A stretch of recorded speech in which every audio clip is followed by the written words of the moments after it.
Hello friends, आज के इस वीडियो में हम डिस्कस करने वाले हैं कि सर जनवरी 2024 से आपका जीएसटीआर 1 के अंदर कुछ चेंजेस हुए हैं। जैसा कि हम सभी जानते हैं, नोटिफिकेशन नंबर 26/2022 जो कि 26 दिसंबर 2022 को एक नोटिफिकेशन आया था, उसके थ्रू आपके जीएसटीआर 1 के अंदर दो टेबल नहीं ऐड की गई है, यानी कि टेबल नंबर 14 और टेबल नंबर 15।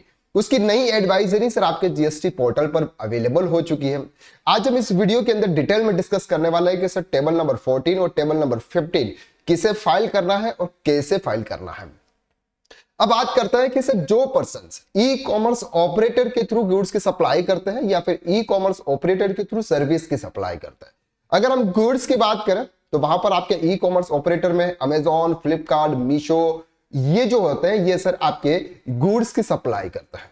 अगर हम सर्विस की बात करें तो जोमेटो, उबर, स्विगी ये क्या करते हैं सर, ये आपकी सर्विस की सप्लाई करते हैं। तो यहां पर दो टेबल ऐड की गई है, टेबल नंबर 14 और टेबल नंबर 15। अगर हम यहां पर जीएसटी के प्लेटफॉर्म पर जाते हैं, जीएसटी के प्लेटफॉर्म पर जाते हैं, हम यहां पर जीएसटीआर 1 रिटर्न फाइल करते हैं। जनवरी 2024 का रिटर्न है। यहां पर अगर आप सर्च के ऑप्शंस पर जाते हैं तो यहां पर आपके पास में ऑप्शन जीएसटीआर 1। जैसे ही आप जीएसटीआर 1 के अंदर जाओगे, यहां पर आपको टेबल नंबर 14 और टेबल नंबर 15 आपकी एक न्यू दो टेबल ऐड कर दी गई है। हालांकि हमने प्रीवियस वीडियो के अंदर डिटेल में डिस्कस किया था कि 14 और 15 ये किसको फाइल करना है, लेकिन यहां पर हम प्रैक्टिकली देखते हैं कि सर डेटा कैसे फाइल किया जाता है। अब सबसे पहले बात करते हैं sir supply made through e commerce. अब ये क्या होता है, सबसे पहले तो हमें इसे समझने की कोशिश करते हैं। फॉर एग्जाम्पल, हमारा एक बिजनेस है, हम क्या करते हैं सर, हम फॉर एग्जाम्पल क्लोथ सेल करते हैं।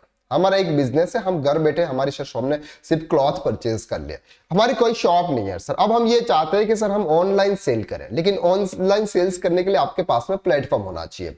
तो आपने क्या किया सर, आपने अमेजोन पर रजिस्टर्ड करवाया। आपने आपको कहां पर रजिस्टर्ड करवाया सर, अमेजोन पे। अब कोई भी पर्सन अगर अमेजोन के थ्रू ऑर्डर देता है, आजकल हर कोई घर बैठे ऑनलाइन वर्क करता है और ऑनलाइन मटेरियल्स भी मंगवाता है। फॉर एग्जाम्पल XYZ ने ऑर्डर दिया सर अमेजोन के, ऑर्डर दिया अमेजोन की साइट पे गया, उसको वो प्रोडक्ट पसंद आया, वो शर्ट या पैंट जो भी था वो पसंद आ गया। अब अमेजोन ने ऑर्डर दिया यहां पर फॉर एग्जाम्पल ए पर्सन को। किसको ऑर्डर दिया सर, यहां पर ए पर्सन को ऑर्डर दिया। अब ए ने अमेजोन के थ्रू XYZ को गुड सप्लाई की, अमेजोन के थ्रू XYZ को गुड सप्लाई की। अब ये XYZ पेमेंट करेगा सर अमेजोन को, और अमेजोन कमीशन काट के पेमेंट करेगा सर ए को। अब ए ने जो भी सप्लाई की है, ए ने जो भी सप्लाई की है वो सप्लाई उसने अमेजोन के थ्रू की। किसके थ्रू की सर, अमेजोन के थ्रू। अब यहां पर फॉर एग्जांपल उसने पूरे साल में 10 लाख रुपए की सप्लाई की थी। अब उसमें से उसके 50,000 रुपीज रिटर्न हो गया, तो 9,50,000 रुपीज फॉर एग्जाम्पल उसका सेल्स है। किसके थ्रू सेल्स है सर, अमेजोन के थ्रू सेल्स है। तो ये जो डिटेल्स है, यानी कि जो नॉर्मल पर्सन अगर ई कॉमर्स ऑपरेटर अमेजोन के थ्रू अगर कोई गुड्स की सप्लाई करता है, फ्लिपकार्ट के थ्रू या मीशो के थ्रू अगर कोई भी गुड्स की सप्लाई करता है, तो उसकी डिटेल्स आपको टेबल नंबर 14 में आपको प्रोवाइड करनी है। जैसे आप यहां पर टेबल नंबर 14 पे क्लिक करोगे, यहां पर आपके पास में ऑप्शन है liable to collect tax under section 52 TCS। अब यहां पर जो बात करते हैं, ये बात करते हैं ये जो अमेजोन होते हैं, ये फ्लिपकार्ट, ये मीशो, ये जो गुड्स के सप्लाई करते हैं, ये जो सप्लायर्स है यानी कि ये जो ए है, उससे क्या करते हैं सर, 1% का TCS कलेक्ट करते हैं सेक्शन 52 के थ्रू। ओके, तो यहां पर ए को डिटेल्स डाल दी है, अगर जो ई कॉमर्स ऑपरेटर के थ्रू डिटेल सप्लाई करता है, सेल्स गुड सप्लाई करता है, तो एड डिटेल्स पे जाना है। एड में यहां पर GSTN of E commerce operator, GSTN of E commerce operator का मतलब यहां पर आपको अमेजोन का जीएसटीएन नंबर डाला, और अमेजोन का जीएसटी जो भी ई कॉमर्स ऑपरेटर का हो वो जीएसटीएन नंबर आपको यहां पे एंटर करना है। उसका नेम ऑटोमेटिक आ जाएगा। नेट वैल्यू ऑफ सप्लाई, आपने उस मंथ में जीएसटीआर 1 मंथली होता है, तो उस मंथ में आपने कितनी सप्लाई की है वो टैक्सेबल वैल्यू आपको यहां पर एंटर करनी है, जिसके ऊपर आप टैक्स कैलकुलेट करते हैं। इसके बाद यहां पर सर आपको इंटीग्रेटेड सेंट्रल टैक्स और स्टेट टैक्स, ये तीनों आपस को डिस्ट्रीब्यूट कर देना है सर। जो भी आपका आईजीएसटी होगा, सीजीएसटी होगा, एसजीएसटी होगा, वो डिटेल्स आपको यहां पर प्रोवाइड करनी है। देन आपको यहां पर क्या कर लेना है सर, सेव कर लेना है। तो ये डिटेल्स कौन सी हुई, ये डिटेल्स हुई सर गुड्स की। अगर आप गुड्स सप्लाई कर रहे हो अमेजोन के थ्रू, फ्लिपकार्ट के थ्रू, मीशो के थ्रू या किसी भी अदर प्लेटफॉर्म के थ्रू, तो वो डिटेल्स आपको कहां पे देनी है सर, 14 के इस कॉलम में, यानी कि अंडर सेक्शन 52 सीसीएस। अब सर इसके ऊपर टैक्स कौन पे करेगा? ये जो सप्लाई आप कर रहे हो, अमेजॉन के थ्रू सप्लाई कर रहे हो, फ्लिपकार्ट के थ्रू सप्लाई कर रहे हो, इसके ऊपर जीएसटी कौन पे करेगा? तो इस पर जो जीएसटी पे करेगा वो सर जो सप्लायर्स होता है, जो ए पर्सन है, वो जीएसटी पे करता है। यहां पर अमेजॉन, फ्लिपकार्ट, मीशो, इनकी कोई भी रिस्पॉन्सिबिलिटी नहीं होती है सर टीडीएस जीएसटी पे करने की। तो यहां पर जो जीएसटी पे करने की जो रिस्पॉन्सिबिलिटी है, जो लाइबिलिटी आती है, वो जो सप्लायर्स है, यानी कि अगर हम ने अमेजॉन के थ्रू गुड सप्लाई किया तो हमारी रिस्पॉन्सिबिलिटी थी है गवर्नमेंट को टैक्स पे करने की। तो अब इसकी डिटेल्स जो होती है वो डिटेल्स आपके कहां पर प्रोवाइड होती है सर, आपके जीएसटीआर 3B के अंदर ऑटो पॉपुलेटेड होती है। लेकिन ये जो 40 नंबर्स का कॉलम है, इसकी डिटेल्स ऑटो पॉपुलेटेड आपके जीएसटीआर 3B के अंदर नहीं होगी। अब यहां पर उन्होंने जो एडवाइजरी दी है, उस एडवाइजरी के थ्रू हम समझते हैं। 14A टेबल्स क्या कहता है? डिटेल्स ऑफ सप्लाई, क्या कहता है sir? Details of supply made through e commerce operator on which are e commerce operator liable to collect tax under 52। तो लाइबल टू कलेक्ट सेक्शन में 52 में कौन आता है? अमेजॉन, फ्लिपकार्ट, मीशो, ये जो गुड्स की सप्लाई करते हैं। The e commerce operator GSTIN wise summary of the suppliers made through e commerce operator on which e commerce liable to collect taxes sources are liability on which has already been reported in table 4 to table 10 of GSTR one shall be reported by the supplier in this section। आपको यहां पर तो वो details देनी ही देनी है। साथ में जो डिटेल्स आपके B2B, B2C की जो डिटेल्स आप प्रोवाइड करते हो, वहां पर आपके ई कॉमर्स ऑपरेटर के थ्रू भी अगर आप गुड्स की सप्लाई करते हो तो वो डिटेल्स तो आपको देनी है। लेकिन यहां पर ये जो डिटेल्स आपको सेपरेट डिटेल्स प्रोवाइड करनी है, यहां पर आपको वो सेपरेट आपसे ये डिटेल्स मांग रहे हैं। ये जो taxable value of tax liability will be auto populated from the liability GSTR 3B। ये जो लायबिलिटी है, ये जो 40 नंबर कॉलम के अंदर आप जो डिटेल्स प्रोवाइड करोगे, वो डिटेल्स आपके जीएसटीआर 3B के अंदर ऑटो पॉपुलेटेड नहीं होगी, तो जहां पर आपका डबल टैक्सेशन नहीं होगा। क्योंकि टेबल नंबर 4 से लेकर 10 नंबर के बीच में आप जो भी डिटेल्स डाल रहे हो, वहां पर जो डिटेल्स है वो सर आपकी ऑटो पॉपुलेट होती है आपके जीएसटीआर 3B के अंदर। लेकिन ये जो 40 नंबर्स के आप जो कॉलम में जो डिटेल्स डालोगे, 15 नंबर के कॉलम में जो आप डिटेल्स डालोगे, वो आपके जीएसटीआर 3B के अंदर ऑटो पॉपुलेटेड नहीं होगी। यहां पर तो आपको सिर्फ आपसे एक्स्ट्रा डिटेल्स की मांग की जा रही है। Amendments to be reported in 14A subsection A column के सर अमेंडमेंट होगा वो आपके नेक्स्ट, यानी कि फरवरी मंथ में अगर आपने यहां पर कुछ मिस्टेक की है तो वो अमेंडमेंट आपका नेक्स्ट रिटर्न में आपका हो जाएगा। अब बात करते हैं यहां पे सेकंड की। अगर हम यहां पर बात करते हैं सर सेकंड की, सेकंड कॉलम आपका क्या कहता है, यहां पर आप सेव कर लीजिएगा। अब बात करते हैं sir liable to pay tax under section 9 subsection 5। ये जो बात करता है सर, ये बात करता है अगर आप कोई सर्विस प्रोवाइड करते हो जोमेटो के थ्रू, उबर के थ्रू, स्विगी के थ्रू। फॉर एग्जांपल आपका एक रेस्टोरेंट है, फॉर एग्जांपल हम बात कर रहे हैं यहाँ पे एक रेस्टोरेंट है क्लेमो बार, ठीक है, एक क्लेमो बार सर एक रेस्टोरेंट। हमने क्या किया सर, हमने जोमेटो के थ्रू उसको रजिस्टर करवा दिया, जोमेटो पर हमने सब्सक्रिप्शन ले लिया। अगर कोई भी सर ऑर्डर प्रोवाइड करेगा, ये एक पर्सन है फॉर एग्जांपल ABC, उसको सर एक दाल तड़का पसंद है, दाल तड़का का सर उसने ऑर्डर दिया, ये ऑर्डर दिया उसने जोमेटो को। किसने दिया सर? जोमेटो को। जोमेटो ऑर्डर देगा सर हमको, ये पर्सन, उसका जोमेटो वाला पर्सन सर हमारे पास में आएगा और ऑर्डर लेकर सर ABC लिमिटेड को दे देगा।